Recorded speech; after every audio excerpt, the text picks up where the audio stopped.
Welcome to Leading the Charge. If you were watching this, Matt Bove, Howard Simon, Joe Biscaglia, we're in the commercial break right now, coming back on TV in, I don't know, a minute and a half or something like that. Go.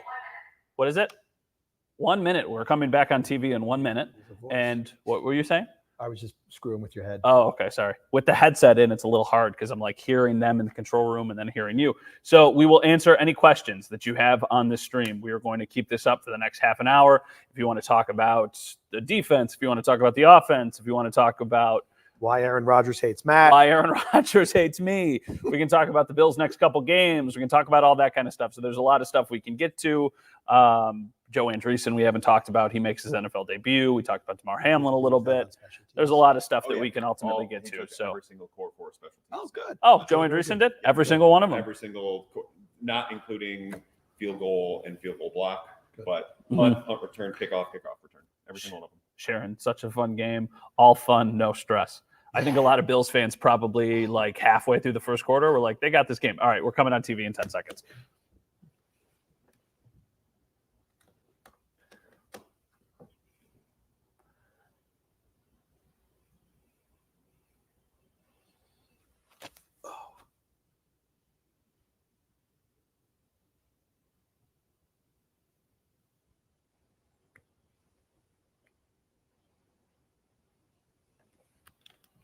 Welcome back to Leading the Charge, everyone. Matt Bove, Howard Simon, Joe Biscaglia, following the Bills' 47-10 win against the Jacksonville Jaguars. The Bills are now 3-0 to start the season. In the last half hour, we spent a lot of time talking about the big picture, the offense, what this means, all that kind of stuff.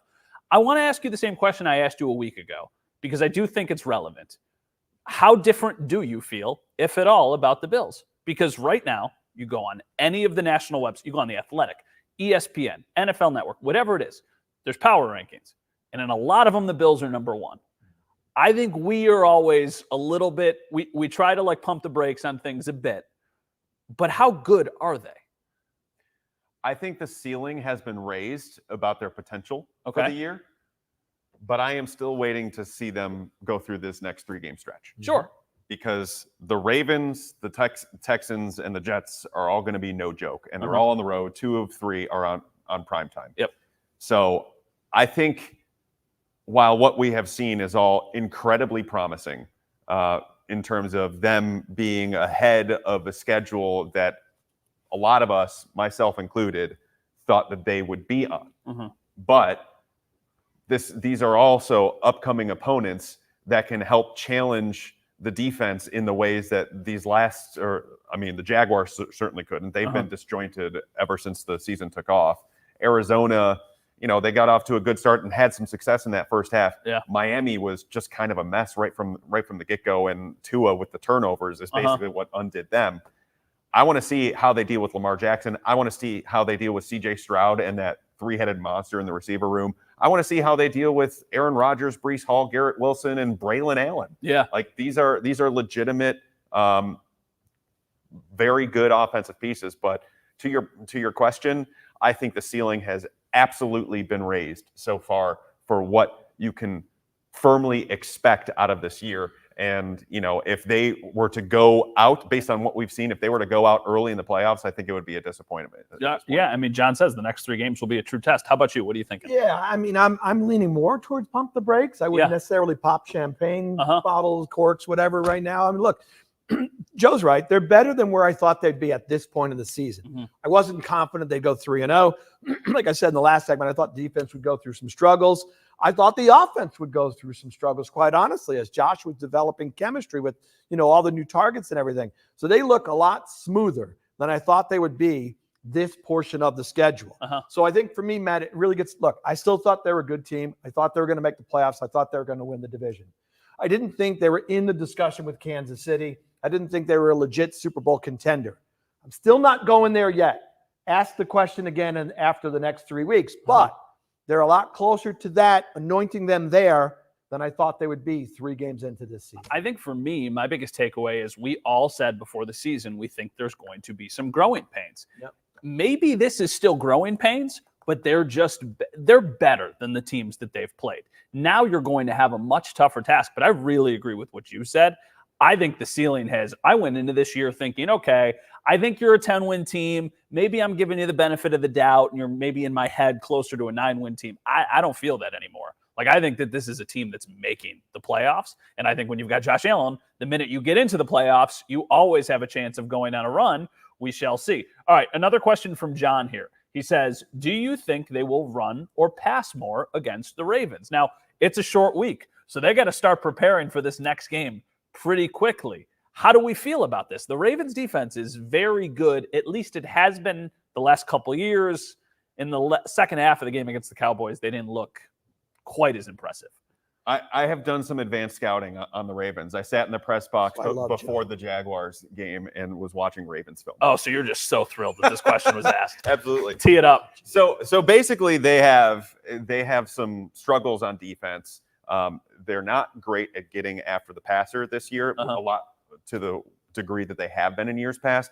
But I also think they're pretty stout against the run, and they've got some really good pass defenders in the secondary. Kyle Hamilton is just an absolute force. He lines up everywhere. Joe has loved Kyle Hamilton since coming out. We had this conversation about like the Bills trying to trade up for Kyle Hamilton 3 years ago or whatever it was. He is a difference maker at the safety position, and the Ravens have been that much better with him in there. They have Marlon Humphrey, who's really good. They have Marcus Williams, who's a safety, who's really good. So they have some pieces. So it's basically a pick your poison sort of thing. I would tend to veer towards them being pretty even between pass and run for this one. Not too pass heavy, not too run heavy. I think a little bit a story to follow for them, and they were talking about this. I watched a little bit of their game against Dallas, and they were talking about this. Remember, they lost the defensive coordinator and 2 other members of their defensive coaching staff in the offseason. Mike McDonald went to Seattle. I think Anthony Weaver was in Miami. He's their coordinator. So I think they're going through a little bit of transition. I think there are some coaches that are in roles that maybe they're still kind of adjusting to, and there's some growing pains going on with their defense. Look, for 2+ quarters, they looked great. And then Dallas came back and made a nice run at the end of their game. But that's the nice thing, getting back to our first segment, though, to the question, right? That's the nice thing about this offense. If you need it to be run heavy, it now has the ability to be run heavy. If you want to come out and think you can exploit Baltimore passing the ball, well, they can do that and spread the wealth around to running backs, tight ends, and wide receivers. So it's a little more challenging. Who do you stop? Who do you game plan to stop other than the quarterback? There are a lot of weapons. All right, so we'll talk more about the Ravens game coming up in a little bit. If you are watching us on television, please don't go anywhere. We will be back coming up on the other side of the break. If you're watching us online, continue to ask us questions. Let us know where you're watching from, and we'll answer some of those during the commercial break. We got to go pull up McDonald's. All right, the break is going on. Megan, hello. Hi, thank you for watching from Olean. Big news coming out of Olean tomorrow. There's the Woj press conference tomorrow at St. Bonaventure. So thank you for watching us. Sharon said, such a fun game, all fun, no stress. John says, how many sacks will they have against the Ravens? How's the Ravens' offensive line? Their offensive line they're not as good of a run blocking unit as they have been in past years, even though they just mashed. Yeah, I know. The Cowboys defense is they're really bad. They're going to be gashed by everybody. Derrick Henry was steamrolling people. I know. The interior offensive line is not as good as it used to be. But, let's see. Who do they have at left end? They have Ronnie Stanley, who's been good, and Patrick McCarry at right tackle, who's been solid. So they do have some opportunity to get towards Lamar, but then again, you're not collapsing the pocket against Lamar, because if he breaks contain, see ya. Smell you later. Yep. You know what's interesting? Smell you later. Is I was watching. I was watching the first game of the year. I'm not watching the tape of the first game of the year, but I remember watching the first game of the year, the Ravens against the Chiefs, and thinking to myself that when Derrick Henry was on the field, they looked less dynamic and slow. Then Derrick Henry goes off against the Cowboys. So I don't know if I was just way off when I watched the first game, or if this is more of an indictment on the Cowboys, because I didn't think of him going against the Bills and being ooh, that's the reason you got to be concerned. The Cowboys defense. It's the Cowboys. The Cowboys defense gave up 35 in the first half to New Orleans, and then 21 to Baltimore. You need to be concerned about Lamar, because Lamar is. He has dropped a bunch of weight from what he was last year. He's quicker. The edge contain is going to be a thing that they hammer on these defensive ends all week long. They do it every single time they play Baltimore. They've had success against them in the past. Sure, that's right. But they also had a key Lamar stopper in Shaq Lawson. Who's that guy going to be now? AJ Epinesa has kind of struggled with edge contain throughout his career. Rousseau is really good at it. Casey Tuhill's pretty good at it. We'll see. That's the nice thing, right? McDermott has had good success against Lamar statistically, and Derrick Henry.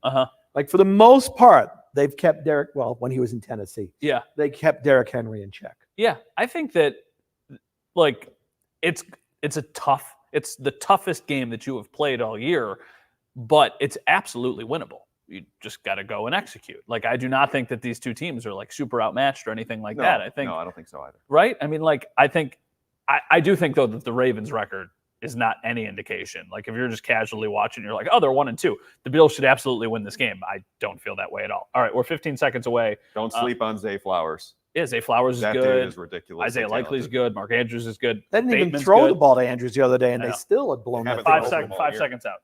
That's a thing.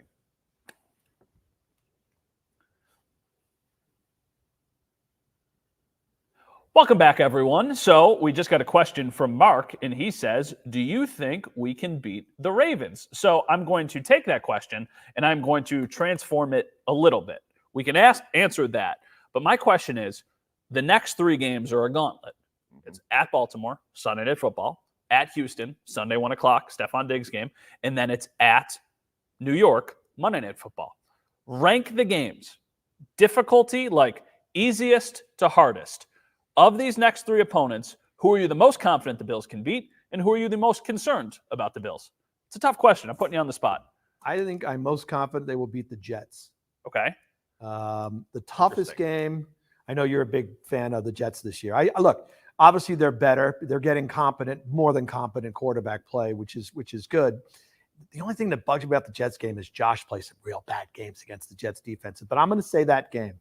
I think this one is tough, but actually I'm going to pick Houston. As the most I know they did not look good the other day. They got drilled in Minnesota. Sam Darnold picked them apart. I think that's a really tough game. I would say Houston 1, Baltimore 2, Jets 3, Jets being the easiest game. Okay, how about you? I'll probably go with Houston being the easiest of the 3, just because I think how they win is probably more conducive to how the Bills play defense and shutting down some boundary receivers. Sure. I think it's a toss-up between the Ravens and Jets for me, because the Jets, the way they are structured, are in a way that I think can push the Bills. Their offensive and defensive lines are legit. Yeah. And they are no joke there. They have skill players and everything along those lines. I think I might say the Jets are the most difficult. I think I agree. That's a Monday night game. The Jets are the third straight road game is the killer in there. The Jets are going to be ready to go to declare that they're in on the AFC East. Yeah. They've got a bunch of gimmies kind of coming up to that game. I think it's going to be a tough one. I agree. I think it's the Texans is the most winnable. Then I actually think it's the Ravens. Then I would say the Jets. And my basis off that is just they've done a good job coaching against Josh, the Jets coaching staff. They beat the Bills with Zach Wilson. That's what I mean. All right, this is let's go back to we'll start with this one. I don't even know how that happened. I know. This is from Juan. I think the key to beating the Ravens is eye discipline. Between watching Lamar and King Henry, what do you think, Joe, Matt, and Howard? I think that has a big part of it, and I just not letting him break contain with Lamar. Don't sleep on his arm, though. Yeah. Yeah, I don't think he's good. He's a good quarterback. That's what I'm saying. Zay Flowers I said it in the break, Zay Flowers is just an incredible playmaker for them, because like Shakir, he can make yards after catch go like that. And Lamar, because he can move around so well, he keeps passing plays alive. So I think he's never gotten largely enough credit for being a thrower of the football. It's like, well, Lamar just run. No, he's a good passer. But, Sean McDermott has had a really good game plan, has really had a lot of success, again, limiting Lamar Jackson when he's played the Bills. We have a question about Stefon Diggs. I'm going to save that for the other side of the break, because I think that we can talk a lot about that. That's called a tease. That is called a tease in the biz. Okay, then I'm going to watch. So we're going to continue to talk about that coming up. And if you want to hear about Stefon Diggs, I guess don't change the channel. Was that a threat? Huh? Yes. Or don't else. you dare. We know where you live. So we're continuing here with the conversation. Oh, yeah, I can't curse. Okay. No. Well, I guess you can. We're not on TV right now. With the Ravens, Like, how much of past success means anything? And that's, I know the personnel is completely different, but how much of this is just quite simply Sean has an idea? Because we've seen it with Miami. Now, obviously, the sample size is substantially bigger, but is Sean just a good coach against Lamar? I think you just answered your own question. And how did I do that? That the personnel is legitimately different from a Bills defensive standpoint. Yeah. So now you have to have all of these new pieces fit into the Sean plan of how to defend Lamar Jackson, in which you didn't have to deal with some of the pieces that the Ravens have had. Like, think about their running backs in the past. And like J.K. Dobbins and Gus Edwards. And J.K. Dobbins had a great start to his year, but he's always been hurt for them. Justice Hill, who's still there. He's a good pass-catching back, but nobody's quite like Derrick Henry. And then I keep saying this. Zay Flowers. He is someone who can break through. They can line him up a little bit of everywhere. And I think he could give a guy like Rasul Douglas some trouble based on how kind of slippery he is as a receiver. How versatile is he? Can he go everywhere? Is he going to be a primarily boundary guy? Well, they run a lot of 12 personnel with two tight ends. With Likely and Andrews both on the field. So that means it's usually Flowers and Rashad Bateman out there a ton, and then like Isaiah Likely and Mark Andrews being out there. This is a fun one from John. He says, I like how Josh has no interceptions. You know who else I bet likes that? Josh Allen is probably very pretty abnormal happy. for the start to a season. First time ever in his First career. time ever? First 3 games, no picks. First time ever for him. I mean, he's got 9 touchdowns and he's got 1 fumble. That is why the offense is more impressive than the defense. Because they've got no turnovers? The only turnover they have had is the fumble in the first half against the Cardinals. Yep. Yeah. And it was on a play that you can never fault Josh for trying to make. They have basically been flawless since that point. Yeah. Yeah, they really have. There's no need to point that out. I don't want to jinx him. Right? But it is incredible. Oh, you believe in jinxes. That's only sports jinxes. Okay. Do you?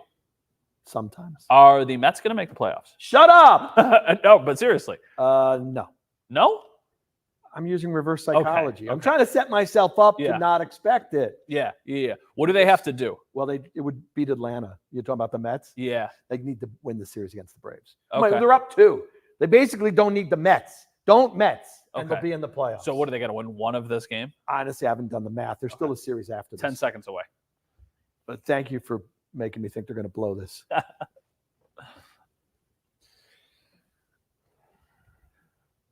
We hope you enjoyed the Mets conversation that just took place during the commercial break.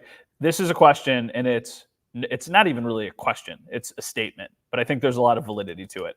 No Diggs, no pressure. JA17 playing much calmer.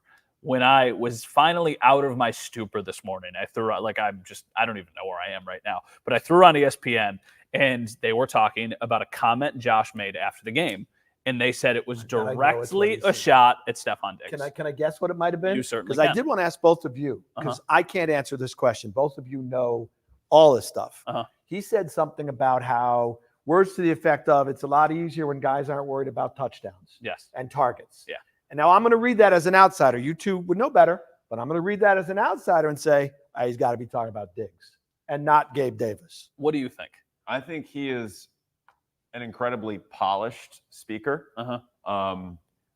I don't know that he was trying to throw shade there. I agree, actually. Because he's been very complimentary of Diggs all the time. Right? I very much agree with That's why I want to ask you guys. Yes. What you hear from him, but what you truly think is going on can be 2 different things coming in terms of Josh. Absolutely. I don't think he is thinking about last year at all at this point. Into where, he's just kind of talking about the current group that they have, not in a comparative way. All right. So I'm giving him the benefit of the doubt on that one. I mean, he will throw around some shade from time to time. Yeah. I don't think that was one of those times. My thing is, you can be thinking it, but Josh is too good at this stuff very good to say it. And I think that was Josh being so good at this stuff that the outside is like, that's a shot at Stefon Diggs. And it's more of like, no, he's trying to prop up everybody else by saying, look at all these guys we have. Everybody thought we didn't have any receivers, and we've got all these guys. That was my read on it when it actually happened in real time. And then all I see today is people talking about Stefon Diggs and all this stuff. There were a lot of layers to that. I definitely think that it's, a very complicated, muddy situation. But I do not think that when Josh was talking about it, but to that point, I absolutely feel like there is a different vibe and a different level of like calmness. I think at times you need somebody who can take over a game, and Diggs could. But now it's just like, all right, who's open? I don't got to look for anybody in particular, especially if you're playing man. I'm just going to find whoever's open. And it won't happen again. No, it won't happen again. But it does feel like they're playing very, very free and very comfortable. I think Josh deserves credit for that, and I think Joe Brady deserves credit for that. I'm sorry, the years blend together. Maybe it was last year before Dorsey got fired, but there were stretches, right, where you guys would sit here and talk. He doesn't look like he's having fun. No. Josh, look at him. His body language is bad. His facial expressions. I remember he's not being Josh. Honestly. It's not fun to watch the offense. What was the term that he said? Something about like positive something. Remember? Oh. He used some ridiculous like Aaron Rodgers-y term that was like low positive. Low positive. Low positive. He was trying to stay in low positive. That was early in the season. That's gone, right? Now they look like they're having fun and everything, like you guys keep saying, unflappable, effortless. Yeah. But there was a moment last year when it was still under Dorsey. I think it was Dorsey's last game where Josh, when it was getting right down to the end of the game, scored the go-ahead touchdown. And rather than celebrate the way that he does all the time, all he did was go towards the stands and then, just jog back. Yeah. Very businesslike. It's a different vibe. Yeah. We will continue this for one more commercial break. We have one more segment coming up. Our final thoughts as the Bills move on to week 4. That's on the other side of Leading the Charge. I mean, the vibe thing. Did you see the video of the Mr. Brightside stuff? Yeah, that's cool. I mean, like, they're having fun. You do not get looser than that. I actually specifically remember a moment with you. You missed, you couldn't make it to a practice in the Colts playoff week. Okay? All those years ago. Oh, right. 2020. Yeah. You texted me about like the vibe at a fast Friday practice. So they do these ridiculously quick Fridays. And that's when they were dancing to Can't Touch This. And I sent you the video. You specifically were like, do they seem loose? Because that's the vibe all year. You want the Bills to be loose. And they were very loose as they were dancing to Can't Touch This. Yeah. This is 3 weeks in. This is not getting ready for a playoff game. There's different levels. Yeah. They were singing and dancing on the field in an NFL game last night. Don't you guys, hasn't always McDermott been letting guys be their own selves kind of thing? Yeah, like he does let personalities show through, right? Yeah. So, he's pretty good at that, actually. I give him credit for that. And also, too, I think this is a completely different topic. There's been a lot of like misconceptions about Sean not being aggressive, and it is so wrong. Oh, like they are. He went for fourth down twice last night, and there was no hesitation. You knew they were at the beginning of the game. And they are very aggressive. We are at a point now where you'd be shocked if he doesn't go for it. Well, and that's why that's how good he's been. That's why I think that field goal in the Cardinals game was so weird, because that was unlike him. That's right. And that actually took their win percentage and bumped it down a little bit of going up 6 as opposed to just going for it on fourth down. So that is the outlier. But I mean, they go for it on the fourth down to start the game against the Dolphins. They go for it on the fourth and 3 last night. All right, we're 10 seconds out. This will be final thoughts where we are. Okay.